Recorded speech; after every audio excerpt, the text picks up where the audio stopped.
श्री शिवाय नमस्तुभ्यम। हर हर महादेव। स्वागत है आपका हमारे चैनल पर।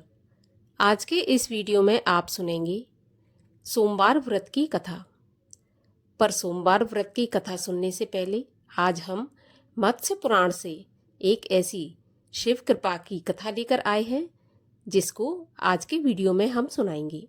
तो सभी प्रकार की व्रत कथाएं सुनने के लिए और हमसे जुड़े रहने के लिए हमारे चैनल को केवल आपको सब्सक्राइब करना है, बेल आइकन को प्रेस करना है और आज का वीडियो अच्छा लगे तो लाइक करना है और शेयर करना है। तो चलिए अब हम सुनते हैं मत्स्य पुराण की ये शिव की कथा। प्राचीन काल में हरिकेश नाम से विख्यात एक सुंदर यक्ष हुआ करता था जो पूर्णभद्र का पुत्र था। हरिकेश महाप्रतापी ब्राह्मण भक्त एवं धर्मात्मा था। जन्म से ही उसकी शंकर जी में प्रगाढ़ भक्ति थी। वह तन्मय होकर उन्हीं को नमस्कार करने, उन्हीं की भक्ति करने और उन्हीं का ध्यान करने में तत्पर रहता था। वह बैठते, सोते, चलते, खड़े होते, घूमते, खाते, पीते सब समय सदा भगवान शंकर के ध्यान में मगन रहता था। इस प्रकार पुत्र को शिव में लीन देखकर उसके पिता पूर्णभद्र ने कहा, पुत्र, मैं तुम्हें अपना पुत्र नहीं मानता। मुझे तो ऐसा लगता है कि तुम अन्यथा ही उत्पन्न हुए हो, क्योंकि यक्ष कुल में पैदा होने के बाद भी तुम्हारा यक्षों जैसा आचरण नहीं है। तुम मनुष्यों जैसा आचरण करते हो। गृहस्थ भी इन आश्रमों का कर्म नहीं करते, परंतु तुम मनुष्यों जैसे आचरण करते हो। यक्षों जैसे अनुकूल कर्म करो। यदि तुम ऐसे ही करते रहोगे तो संसार तुम्हें मनुष्य से उत्पन्न हुआ समझेगा। अतः यक्ष जाति के अनुकूल तुम विविध कर्मों का ठीक ठीक आचरण करो। देखो, मैं भी वैसा ही आचरण करता हूँ। प्रतापी पूर्णभद्र ने अपने पुत्र को इस प्रकार समझाने की बहुत कोशिश की, परंतु हरिकेश का मन तो शिव में लग गया था, तो पिता के समझाने का उस पर कोई प्रभाव नहीं पड़ा। जब पिता पूर्णभद्र कुपित होकर बोला, पुत्र, तुम शीघ्र ही मेरे घर से निकल जाओ और जहां तुम्हारी इच्छा हो वहां जाओ। पिता के ऐसे वचनों को सुनकर उनकी आज्ञा का पालन करते हुए हरिकेश यक्ष अपने घर तथा संबंधियों का त्याग करके निकल पड़ा और वाराणसी में जाकर अत्यंत दुष्कर तपस्या में लीन हो गया। इस प्रकार निरंतर तपस्या में लगे रहने वाले हरिकेश के 1000 दिव्य वर्ष व्यतीत हो गए। उसके शरीर पर बिमोट जम गया। वज्र के समान कठोर एवं तीखे मुख वाली चींटियों ने उसके शरीर में छिद्र करके उसका मांस, खून और चमड़ा खा डाला, जिससे उसका अस्थि मात्र ही शेष रह गया था। वह कुंद, शंख और चंद्रमा के समान चमक रहा था। इतने पर भी वह भगवान शंकर के ध्यान में लगा रहा। इसी समय कैलाश पर्वत पर पार्वती ने भगवान शंकर से निवेदन किया कि प्रभु, मैं वाराणसी के दर्शन करना चाहती हूँ, क्योंकि वाराणसी आपको बहुत प्रिय है।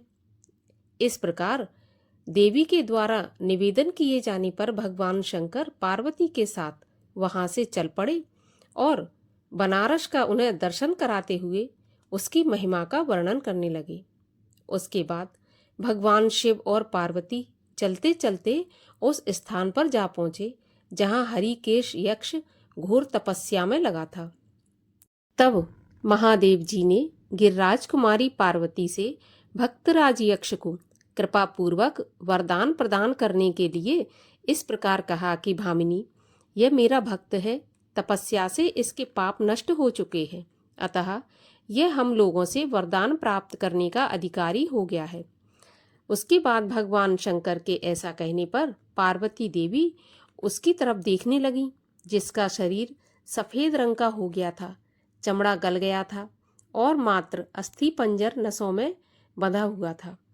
यक्ष को इस रूप में देखकर भगवती पार्वती ने महादेव जी से कहा, महादेव, इस घोर तपस्वी को आप वरदान दीजिए। बड़ी कठिन तपस्या कर रहा है। भगवान शंकर और भगवती पार्वती के आने की आहट पाकर वह यक्ष उनके चरणों में गिर पड़ा। इस प्रकार उस हरिकेश को भक्तिपूर्वक चरणों में पड़ा हुआ देखकर शिवजी ने उसे दिव्य नेत्र प्रदान किए, जिससे उसने गण सहित वृषध्वज महादेव जी को सामने उपस्थित देखा। तब भगवान शिव ने प्रसन्न होकर यक्ष से कहा, यक्ष, मैं तुम्हें पहले वरदान देता हूँ, जिससे तुम्हारे शरीर का जो सुंदर वर्ण है वो पहले जैसा हो जाएगा तथा तुम त्रिलोकी में देखने योग्य हो जाओगे। वरदान पाकर वह यक्ष अक्षत शरीर से युक्त होकर भगवान के चरणों में गिर पड़ा। बोला, भगवान, मुझे ऐसा वरदान दीजिए कि आप में मेरी अनन्य और अटल भक्ति हो जाए। मैं अक्षय अन्न का दाता तथा लोकों के गणों का अधीश्वर हो जाऊं, जिससे आपके बनारस स्थान का सदा दर्शन करता रहूं। हे देवेश, मैं आपसे यही वर मांगता हूं। भगवान शिव ने पुनः वर देते हुए कहा, यक्ष, तुम जरा मरण से विमुक्त, संपूर्ण रोगों से रहित, सबके द्वारा सम्मानित, धनदाता, गण अध्यक्ष हो जाओगे। तुम सभी के लिए अजय, योगेश्वर से युक्त, लोकों के लिए अन्नदाता, क्षेत्रपाल, महाबली, महापराक्रमी, ब्राह्मण भक्त, मेरे प्रिय, त्रिनेत्रधारी, दंडपाणी तथा महायोगी हो जाओगे। उद्भ्रम तथा संभ्रम ये दोनों गण तुम्हारे सेवक होकर तुम्हारी आज्ञा से लोक का कार्य करेंगे। इस प्रकार यक्ष को गणेश्वर बनाकर भगवान शंकर उसके साथ कैलाश लौट गए। बनारस क्षेत्र में शिव का अर्चन एवं तप करने से कर्म की महिमा बहुत बढ़ जाती है और बहुत फल प्रदान करने वाली हो जाती है। और चलिए अब हम सुनते हैं सोमवार व्रत की कथा। तो कथा के अनुसार एक नगर में एक बहुत धनवान साहूकार रहता था। उसके घर में धन की कमी नहीं थी, परंतु वह बहुत दुखी था क्योंकि उसके कोई पुत्र नहीं था। वह इसी चिंता में दिन रात दुखी रहता था। पुत्र की कामना के लिए वह प्रत्येक सोमवार को शिवजी का व्रत करता और पूजन किया करता था तथा सायंकाल मंदिर जाकर शिवजी के सामने दीपक जलाया करता था। उसके इस भक्ति भाव को देखकर एक समय माता पार्वती ने शिवजी से कहा, महाराज, ये साहूकार आपका अनन्य भक्त है, सदैव आपका व्रत और पूजन बड़ी श्रद्धा से करता है। आपको इसकी मनोकामना अवश्य पूरी करनी चाहिए। शिवजी ने कहा, हे पार्वती, ये संसार कर्म क्षेत्र है। किसान खेत में जैसा बीज बोता है वैसी ही फसल काटता है। उसी तरह मनुष्य इस संसार में जैसा कर्म करते हैं वैसा ही फल भोगते हैं। माता पार्वती ने अत्यंत आग्रह से कहा, प्रभु, जब यह आपका अनन्य भक्त है और अगर इसको किसी प्रकार का दुख है तो उसे आपको अवश्य दूर करना चाहिए। आप तो सदैव अपने भक्तों पर दयालु रहते हैं और उनके दुखों को दूर करते हैं। यदि आप ऐसा नहीं करेंगे तो मनुष्य आपका पूजन और व्रत क्यों करेंगे? माता पार्वती का ऐसा आग्रह देख शिवजी कहने लगे, हे पार्वती, इसके कोई पुत्र नहीं है। इसी चिंता में यह अति दुखी रहता है। इसके भाग्य में पुत्र ना होने पर भी मैं इसको पुत्र प्राप्ति का वर देता हूँ, परंतु वह पुत्र केवल 12 वर्ष तक ही जीवित रहेगा। इसके पश्चात वह मृत्यु को प्राप्त हो जाएगा। इससे अधिक मैं इसके लिए कुछ नहीं कर सकता। माता पार्वती और भगवान शिव का यह वार्तालाप वह साहूकार सुन रहा था। इससे उसको ना तो प्रसन्नता हुई और ना ही दुख हुआ। वह पहले की तरह शिवजी का व्रत और पूजन करता रहा। कुछ समय के बाद शाहूकार की स्त्री गर्भवती हुई और 10वें महीने उसके गर्भ से अति सुंदर पुत्र प्राप्त हुआ। साहूकार के घर में बहुत खुशी मनाई गई, परंतु साहूकार तो यह जानता था कि उसकी केवल 12 वर्ष की आयु है, इसलिए उसने अधिक प्रसन्नता प्रकट नहीं की और न ही किसी को यह भेद बताया। जब वह बालक 11 वर्ष का हो गया तो बालक की माता ने उसके पिता से उसका विवाह करने के लिए कहा। साहूकार ने कहा, अभी मैं इसका विवाह नहीं करूंगा। मैं अपने पुत्र को काशी पढ़ने के लिए भेजूंगा। साहूकार ने बालक के मामा को बुलाकर उसको बहुत सा धन देकर कहा, तुम इस बालक को काशी पढ़ने के लिए ले जाओ और रास्ते में जिन जिन स्थानों से भी जाओ, यज्ञ करते, ब्राह्मणों को भोजन कराते तथा दक्षिणा देते हुए जाना। दोनों मामा भांजे यज्ञ करते, ब्राह्मणों को भोजन कराते तथा दक्षिणा देते काशी जी की ओर चल पड़े। रास्ते में एक शहर पड़ा। उस शहर में राजा की कन्या का विवाह था, परंतु जो राजकुमार विवाह करने के लिए आया था वह एक आंख से काना था। उसके पिता राजा को इस बात की बड़ी चिंता थी कि कहीं राजकुमार को देखकर राजकुमारी या उसके माता पिता विवाह में किसी प्रकार की अड़चन पैदा न कर दें। जब उसने सेठ के अति सुंदर लड़के को देखा तो मन में विचार किया कि क्यों ना द्वाराचार के समय इस लड़के से दूल्हे का काम चलाया जाए। ऐसा मन में विचार कर उस राजकुमार के पिता ने उस लड़के और उसके मामा से बात की तो वे राजी हो गए। फिर उस साहूकार के लड़के को दूल्हे के कपड़े पहनाकर और घोड़ी पर बैठाकर कन्या के द्वार पर ले गए। सभी कार्य प्रसन्नता से पूरे हो गए। राजकुमार के पिता ने सोचा कि यदि विवाह भी इसी लड़के से करा लिया जाए तो इसमें क्या बुराई है। ऐसा विचार कर लड़के और उसके मामा से कहा, यदि आप फेरों और कन्यादान के काम को भी पूरा करा दें तो आपकी बड़ी कृपा होगी। मैं इसके बदले आपको बहुत सारा धन दूंगा। तो दोनों ने इसे खुशी खुशी स्वीकार कर लिया। विवाह कार्य बहुत अच्छे से संपन्न हो गया। सेठ का पुत्र जिस समय जाने लगा तो उसने राजकुमारी की चुंदरी के पल्ले पर लिख दिया कि तुम्हारा विवाह मेरे साथ हुआ है, परंतु जिस राजकुमार के साथ तुम विदा होगी वह एक आंख से काना है और मैं काशी पढ़ने जा रहा हूँ। सेठ के लड़के के जाने के बाद राजकुमारी ने जब चुंदरी पर ऐसा लिखा हुआ पाया तो उसने काने राजकुमार के साथ जाने से मना कर दिया। उसने अपने माता पिता को सारी बात बता दी और कहा कि यह मेरा पति नहीं है, मेरा विवाह इसके साथ नहीं हुआ और जिसके साथ मेरा विवाह हुआ है वह तो काशी पढ़ने चला गया। राजकुमारी के माता पिता ने अपनी कन्या को विदा नहीं किया और बारात वापस चली गई।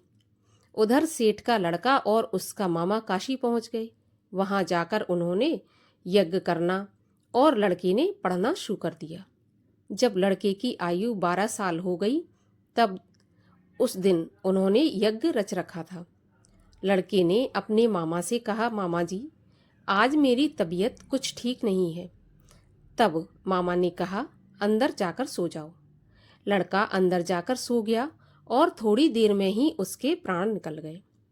जब उसके मामा ने आकर देखा कि उसका भांजा मरा पड़ा है तो उसको बड़ा दुख हुआ। उसने सोचा कि अगर मैं अभी रोना पीटना मचा दूंगा तो यज्ञ का कार्य अधूरा रह जाएगा। अतः उसने जल्दी से यज्ञ का कार्य समाप्त करवाकर ब्राह्मणों के जाने के बाद रोना पीटना शुरू कर दिया। संयोगवश उसी समय शिव पार्वती उधर से जा रहे थे। जब उन्होंने जोर जोर से रोने की आवाज सुनी तो पार्वती जी कहने लगी, महाराज कोई दुखिया रो रहा है, इसके कष्ट को दूर कीजिए। जब शिव पार्वती वहां पहुंचे तो उन्होंने देखा कि वहां एक लड़का मरा पड़ा था। पार्वती जी कहने लगी, महाराज यह तो वही सेठ का लड़का है जो आपके वरदान से उत्पन्न हुआ था। तब शिव जी ने कहा, पार्वती इसकी आयु इतनी ही थी और यह अपनी आयु भोग चुका। तब पार्वती जी ने कहा, हे महाराज इस बालक को कुछ आयु और दे दो, नहीं तो इसके माता पिता तड़प तड़प कर मर जाएंगे। माता पार्वती के बार बार आग्रह करने पर शिव जी ने उसको जीवन का वरदान दे दिया।